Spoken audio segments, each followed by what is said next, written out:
Ladies and gentlemen, the vegetable of the day.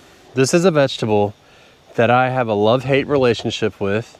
I didn't grow it for a long time because I didn't think it was worth it to grow.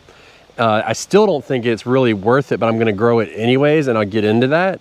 But it's also the vegetable that I think is the most commonly confusing vegetable to grow. It's planted at the wrong times.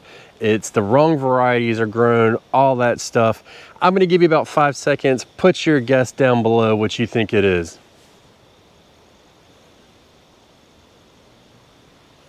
Onions. So onions is today's subject, and it is very, very confusing. A lot of misinformation out there, and we're gonna go ahead and we're gonna break all that down, and at the same time, I'm gonna be planting my onions, which is not necessarily the time that you need to be planting yours. Excuse the mess or doesn't matter. We are remodeling, kind of reorganizing stuff. It's that time of year, but we got to get these seeds started. It is time. I am growing a Vidalia type onion, a sweet onion, okay? So that's what I'm growing today. And across the board, onions are very confusing. So these are short day onions. You have intermediate day and you have long day onions. Well, what does that mean? Okay, so first and foremost, when to plant. If you live, and you can Google a map about onion types, onion seeds to plant, onion type. And from basically North Carolina, Virginia latitude going across the country, south is going to be your short day onions, going to be your best. Technically, in my area, I can grow midday onions or intermediate day onions, but I don't. And then if you're farther up north, you're going to grow long day. Now, what does that mean? What does that mean? That means that, see, you have to understand onions are triggered to bulb by the amount of daylight, okay? So for instance, our days down here don't get long enough to trigger a long day variety to bulb. So technically, and I mean, I'm sure somebody's grown it and gotten it to work, but it doesn't bulb as well or right or whatever. The period to allow it to bulb is not as long as well. So that's an issue. So that's why you want to make sure first and foremost that you grow the right type of onion for the area you're in. If you plant outside of that time window that I'm going to give you here in a second, you are going to have onions go to set, which means they're going to go to seed, and then you basically have to wait another year. So this is where it gets very confusing. So short day onions need to be started clearly right now. This is the time to start them. And then long day onions, you start them mid-winter and plant them out in the spring. My target plant date for these onions will be right around the middle of November. That's when I plan to get these out into the garden. Can't wear my hat today, I cut my head, got a boo-boo. So if you look at it like that, planting a short day onion in spring will not allow it enough time to grow. Onions are a very, very long season crop. To give you an example, they sit in my garden and grow. Let's just take out the germination time and everything over here and wait until we put them in this bed. They will grow for 7 months in there, roughly. Now that's a very long time, but at the same time, there's not a lot going on in that bed. So we have a lot of room for it. So that works out well. We don't do just a few onions. We do a bunch of onions. Trying to think in the order to do this in. So my love-hate relationship with onions before we get into fertilizing and everything is I never thought it was worth it because I can grow a bag of onions. I can buy a bag of onions for like, well, now it's like $5, right? You get about 6 onions, about $1 an onion roughly. It's not really, it wasn't really worth it to me for the tie-up, but then I started growing them one year. I just got a wild hair and I was like, you know what? I've got too much room. I don't really know what I want to grow. Let me try this. And I actually do like growing onions. They are fun to grow. They're fun to watch and they're exciting, and then you pull them up and you can eat them. And the thing is onions go in everything.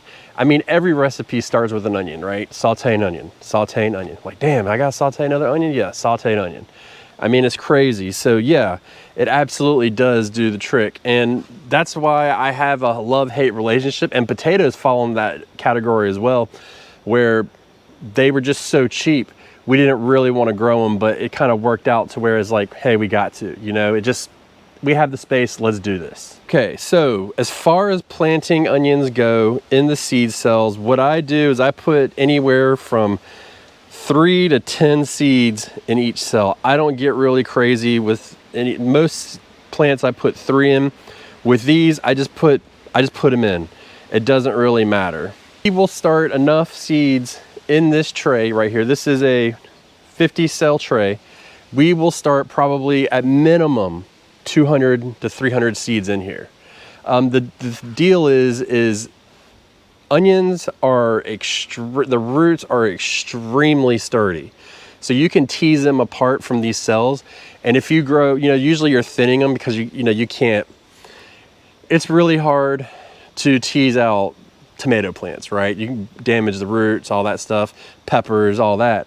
But with these, they bounce back really good. So if we put 10 seeds in there and we get 10 seeds that germinate, we can get 10 individual plants out of there easily, plant them, and they will grow. It's really cool. And if you're not doing a big patch, I mean, you could put them in one solo cup. You could put 50 seeds in there and you can get them all to grow out of that solo cup, and then just tease them out when you go to plant them, and it works really, really good. So that's a big benefit of this, and that's how we can get a lot in a small space. When I say a small space, what I'm really talking about is a seed starting shelf. That space is a premium, man. You gotta have, you know, if you get into starting seeds and you're starting a lot of seeds, you are going to need to be very creative about timings and getting things out so that you can maximize your space. We do that here, and it's really changed the way we have gardened, and we can grow 2 to 3 times the amount of seeds now that we used to on the same shelf that we had before. So, you know, it just takes a little bit of planning, but with that effort, you will be rewarded with it. So, on to now the care of the seedlings.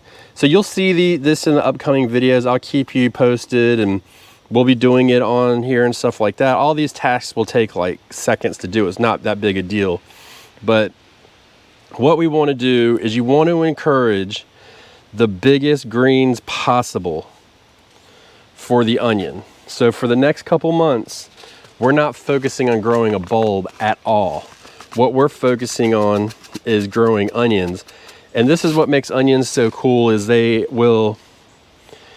basically a training camp for fertilizer, right? So you're growing a bulb. General thinking is, and remember I told you, it doesn't matter about seeds. I'm going back through and just whatever is extra in my hand, I'm just sprinkling in. Matter of fact, I'm just gonna do all of them, doesn't matter. So if you're growing roots, you wouldn't think that you need a lot of nitrogen, right? Because you want to focus on root growth. But at first we're focusing on greens, so that means we are going to fertilize heavily with nitrogen. So nitrogen is, you know, this is one of the heaviest feeders in my garden. And the benefit is I plant them with my garlic. They do the same thing. They act the same way. They grow the same way. They do the same things. So nitrogen, nitrogen, nitrogen at first. And then you cut back. Once they start bulbing, you stop that completely, okay? So that's how we do that. Now, what I'm doing right now is I'm topping off with perlite, just so you know. I don't use vermiculite, I use perlite. The other thing we do is while they're in the seed cell trays, and I want you to hear this very clearly, only while they're in the seed cell trays, we trim the greens on the onions regularly. So I call it giving it a haircut. And what we do is we come through, and when it gets to about the size, the thickness of a piece of pencil lead, So, you know, and look, if you're gonna get technical and be like, what is it, 0.5 or 0.7 pencil lead? I don't know, 0.7, let's call it 0.7. What we're gonna do is you're gonna come through with a pair of scissors and you're gonna cut until there's about 1.5 inches of green left, and then you're gonna cut it all. So all you do is you come through and you just cut it just like a haircut all the way across. And you may do that 5, 6, 7, 8 times. It doesn't matter. You just grow it, it grows up, they start flopping over, you cut them. It grows up, it flops over, you cut them. Because what happens is as they flop over, they start shading each other out. And so then they start not getting enough food. When I say food, I mean sunlight and all that. So we're doing that. And then also what it's doing is it's redirecting the energy from the greens back down to the roots and forming stronger roots. Put this perlite right on top, and it's very light so that the seed can push through it. And that's what we want, okay? So now, as far as watering, you keep them well wet, well, you know, moist, and just keep them saturated, not soggy, but very wet so that the seed can germinate. And it should germinate in no time. We're gonna leave these out here probably right in this shady spot for about a week until they start to really germinate, and then we're gonna move them out into the sun. We'll grow the entire time until they go in the ground outside. We won't put them in. Now, we go back to the beginning where we say planting times are very important. I want to say this: if you plant them and they start to bulb at the top, they start to form a flower, that means it's going to seed. So you got two options. You can collect the seed, you can eat the green, or you can just pull the plant, but you're not going to get a bulb, typically speaking. If you do that, there's a couple reasons why you're seeing that. One, you planted at the wrong time. Two, there's been very, very wild extremes in your weather. So that means like these are biennials. So it takes them 2 growing seasons until they go to seed. Well, how do they tell the growing season? They don't have a calendar, they tell by temperature. So if you plant them out early in the year and you're getting 100-degree days and it's hot and they're growing and you're able to keep them to grow, and then it gets cold, that first spring day that you get, that warm spring day, is going to trigger it to bulb, because it's going to think, hey, I've gone through 2 complete seasons at this point. So it's really important right now that we keep these seeds cooler than out here, because once we plant them out here, that's when they're going to start, that clock will start ticking. Right? That's when they're in their final place. So you got to be very careful with that. So the other thing is, a lot of people will say, well, hey, I'll just go buy the onion bulbs, right? Put those in. Those little onion bulbs that you get, those are 2nd-year onions. Basically what that means is they are triggered to go to seed right away. So don't waste your time. The other problem is, a lot of times there is no information on if it's a short day, a long day, or an intermediate day.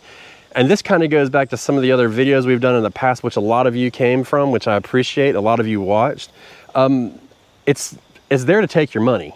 It's there to steal your money from you, and that's a problem. So you need to know what you're growing, you need to know what variety it is, and you need to know if it's a long day, a short day, an intermediate day, or where you need to be growing, what you need to be growing. Because I can tell you that the Lowe's home improvement that I live by, they sell you all long day in those bulbs. I've looked at them, I've grown them, they suck, they've all gone to seed. I went through and then I started analyzing, I did a lot of research into the company, and then I started finding out that they were long day seeds sold in a short to intermediate day region, right? As far as intermediate goes, we need to have a conversation about that. I bring you over to this failed trellis this year, this side of it. We grew semi-determinate tomatoes one year. I don't know if you've heard of that. So indeterminate tomatoes, they just keep growing and growing, taller and taller and taller. Determinate tomatoes grow to a determined size, flower, die, and then semi-determinate can kind of go either way, right? It's supposed to be the happy medium. So I grew a semi-determinate on this trellis one year, and it got to about this tall and it stopped, right? Did it another year, same thing. Did it another year, same thing. So what happened? What's the deal? So the deal is, it doesn't necessarily mean like intermediate and then semi-determinate, all that stuff doesn't necessarily mean it's somewhere in the middle. It means it could or it couldn't be. It may or may not be. So in my opinion, I think it's better to just avoid all of that crap and say, you know what, I'm gonna get a determinate, an indeterminate, a short day or a long day, and don't even take all the guessing work out of it. As far as onions go, where am I looking for? I'm looking for these. So we're worried about, a lot of people are worried about heirlooms or hybrids, right? So a quick conversation about that. These Brussels sprouts are hybrids. We are growing hybrids because we don't want to save the seed. We don't care, and it has the growth traits that we want. It's faster growing and produces more. For onions, if you're not gonna collect seed, which again, you're probably gonna have to wait another year if you plant it right, so that plant will sit in your garden for that long, then a hybrid is a really good option. You can get bigger onions, you can get faster growing, you can get disease resistance, which in my opinion, disease and pest resistance is very questionable. But whatever, we'll cross that bridge on another video, trust me. I got a lot to say about that, and it's all speculation, but hey, somebody's got to speculate, right? So use the hybrids to your advantage. If it's your first time growing and you're not sure what you're doing, hybrids are a really good crutch. Meaning, but that's what we did with our Brussels sprouts. We tried heirlooms, we tried them, we failed, we went to hybrids, boom, we got them. And it's because it just gave us that crutch, you know, a little bit of heat tolerance, a little bit of cold tolerance, whatever you need to help you get over that hurdle, and then you can really start going into it. But the hybrids really do have a place, and they're not genetically modified, they're just bred selectively. That's how they get those traits. So you can do what you want with that, but just give it a shot and see. If you're concerned about it or if you've had issues in the past, don't give up. Just try again and try a different variety and go with a hybrid. It may be what you want. You'll learn a lot from failing, but you can also learn a hell of a lot from harvesting. You can put that in the bank and take it and invest it, because that is where it really comes in. I learned so much year after failing with these, but then once we started getting the harvest off of them, we started learning even more, because then we could start tweaking what it was. The first step, keep the plant alive. The second step, harvest it and improve upon it. Goodbye.